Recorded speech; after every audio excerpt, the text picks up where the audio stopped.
Hi, everyone. Are you all well? Had your breakfast? Coffees? You ready? Good? Oh, that is a bit high. Okay, I'll try not to shout or be excited. Hi, everyone. Lovely to see you all. My name is Gihan Hyde, and the objective of today is to walk you through the power of anthropology and ethnography. I know not everyone will be interested in becoming an anthropologist, but the objective is for you to understand why we should hire one as part of the communications team.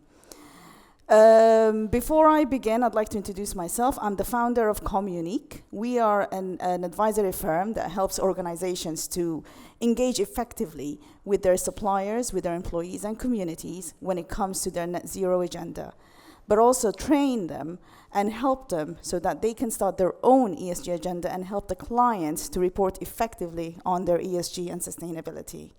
We are based in the UK, but we operate in the MENA region and in Europe as well. Myself, in my spare time, what I do is I lecture for Oxford University in one of their sustainability courses. I'm also the lead course designer and instructor for the Chartered Institute of Public Relations and all things ESG comms. And then I am a mentor with the Accenture Innovation Lab. I'm LinkedIn, and I'm apparently the UK CEO of the Year. I don't know why, but never mind. It's okay, I'll take it. Oh, sorry, I forgot this thing. These are the clients we serve when it comes to ESG communications and sustainability communications. These are the clients we train on a regular basis when it comes to all things ESG regulations and sustainability mindset communications. Okay, this is gonna affect my flow, my rhythm. Okay, never mind. So before I begin, I just wanted to clarify one thing very important. There is a difference between ESG and sustainability. ESG is, so actually we'll start with sustainability. Sustainability are the initiatives that an organizations take in order to showcase that they care about people and planet. So think about D&I, think about carbon emission reduction, think about health and safety. These are sustainability related initiatives. ESG is the data set that the companies need to showcase that these initiatives are working and they're impactful.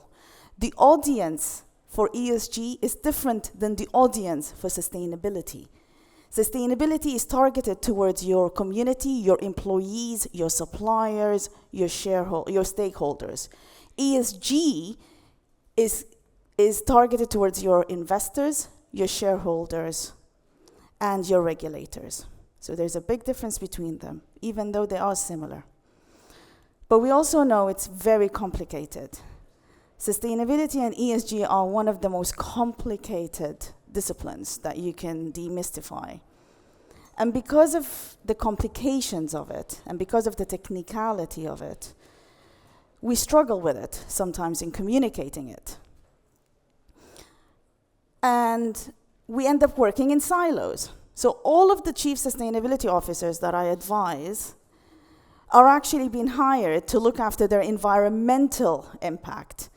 Very rare would you see and find the sustainability strategy chief who's looking after the social impact, the governance, in addition to the environmental. Which means, as communication professionals, we don't get to see the bigger picture either. We are being told what we are being told. We are always brought in at the end when the strategy has been formed. We don't even know why the F there is a strategy and how does it link to the corporate strategy. So we never get the big picture. We never understand what's going on. And as a result, we suffer from campaign vomiting. Meaning, we get a mandate to communicate something related to sustainability. But because we don't have the bigger picture, we end up focusing on that mandate, that single campaign, put it out, and forget about it, and move to the next campaign, and the next campaign. That's not going to work, people. It's really not going to work. Why? Because as human beings, we like a good story. We want context. If content is king, context is queen. Imagine if I tell you the story of Cinderella from when she gets into the carriage, as opposed to from the beginning. Your perception of the story will be completely different than the one who will have it from the beginning. We need a story. We need to understand and provide context. And to do that, we need to understand as well and appreciate, to communicate sustainability and report on ESG, we need a mindset change. We need to change the mindsets of our audience. This is not a systems change, by the way. We're not asking our audience to change from SAP to Workday. We're asking them to completely change the way they live, they think, and how organizations should be operating. This is massive. This is not going to be easy for us, and it's going to make our life a hell, basically, if we do not appreciate how complex it is. But there's always a solution. This is where we need to understand, for us to change the mindset, how do we tap into people's values? How do we tap into people's norms, social interactions? We need to understand who are we talking to, and Carlos briefly talked about this. So we need to understand exactly how our audience think, behave, believe. And this is where anthropology comes in. Anthropology is literally the study of humankind. It's not ethnography, and it's not behavioral science, and I'll show you why. I'll walk you through the different three of them. Anthropology gives you the context of how and why we are humans, how being a human is. Ethnography is about how we behave, the way we behave. So it's about our rituals, it's about our values, and it's about our culture.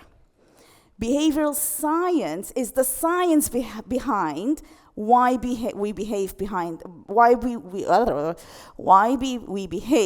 the way we behave. Hence, with behavioral science, you'll have a lot of testing, a lot of surveys, a lot of focus groups to understand why people behave in a certain way. Anthropology is holistic, not specific. Ethnography is the specific. And I love what Gillian Tett has said. We live in a world of constant noise. The power of anthropology is that it can help us listen to social silence and see what is hidden in plain sight. In other words, anthropology makes us familiarize the strange and alienate the familiar. It opens our mind to accept differences. It opens our minds to look beyond what we think we can see. And I'll give you examples. Once it works, it would be fine. It would be great. So we've already covered this. It's the holistic. Oops. First example. In 2014, I was hired as the Director of Communications for the Riyadh Metro project. It's the biggest infrastructure at that time in Saudi Arabia when it comes to transport. I was the only female hired. I was the highest ranking female to be hired, and the only female to be allowed to work in the sector. My mandate is to engage 30,000 employees, all men, to make them stay in the project and make them understand the role they play in building such a huge project. But I had a problem. 60% of my employees did not read or write. and 26,000 of them speak 7 different languages. How do I make this work? I was shitting myself, frankly speaking. I didn't know what to do. I've never encountered this. So what I've done, I said, okay, Gihan, just step back, go to the sites, wearing your burqa, sit and observe. You won't understand a single word what people are saying because there is not a single language that is common on sites. I had a translator with me and I said, we're going to sit. Everyone looked at me weirdly. Why are you here? You shouldn't be here. You're not even allowed to be in the construction site. I said, leave me be. I want to observe. For a month and a half of me coming in, all I did was follow these workers around in the construction site, in their living quarters, in their cafes, everywhere but the toilet, frankly speaking. And from doing so, I realized that even though they speak different languages, the 2 things that unites them were board games and cricket.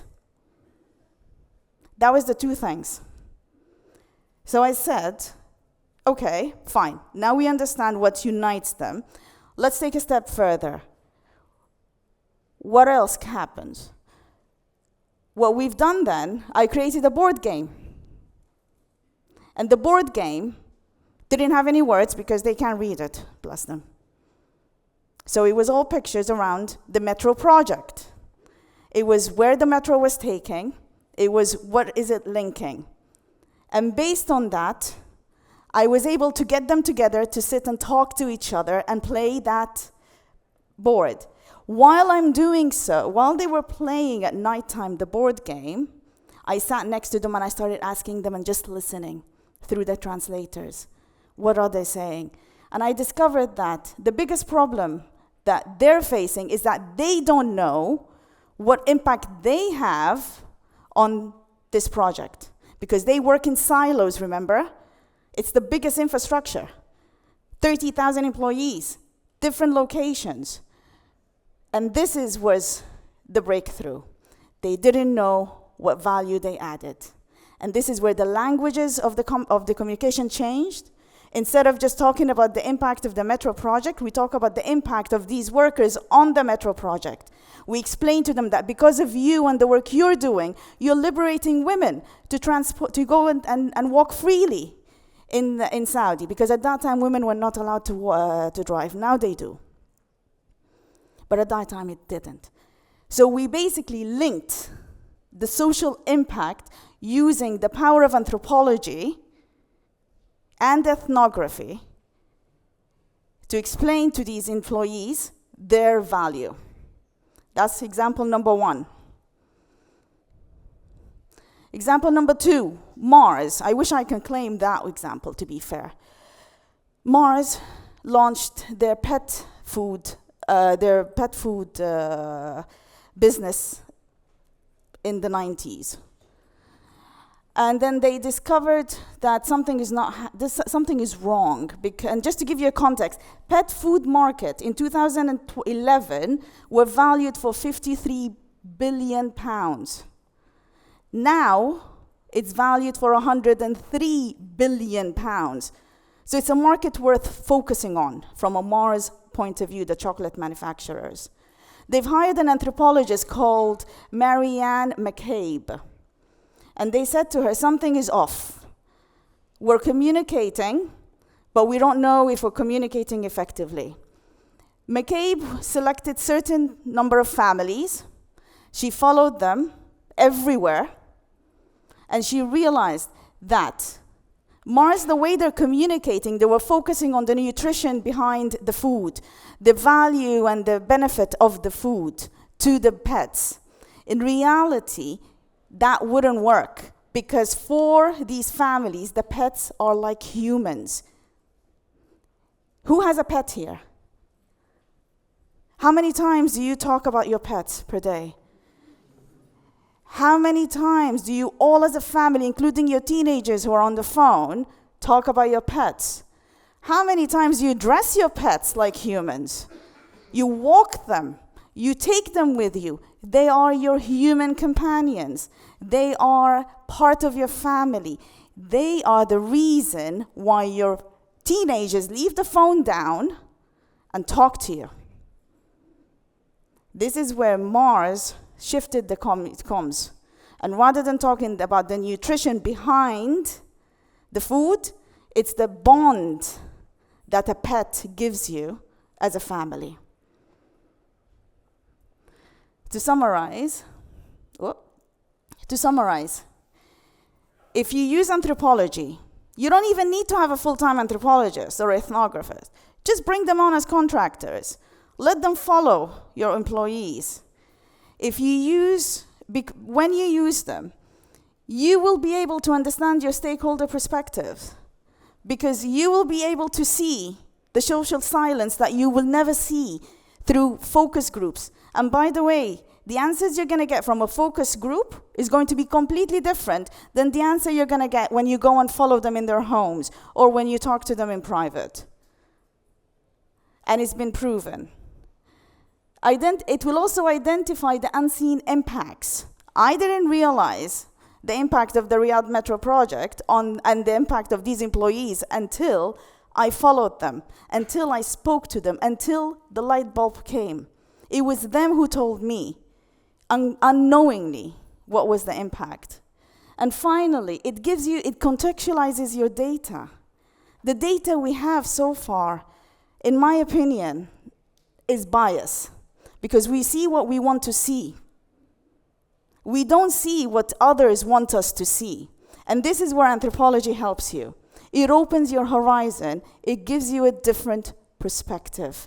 If you have the three, you will have a sustainable and an effective communication strategy.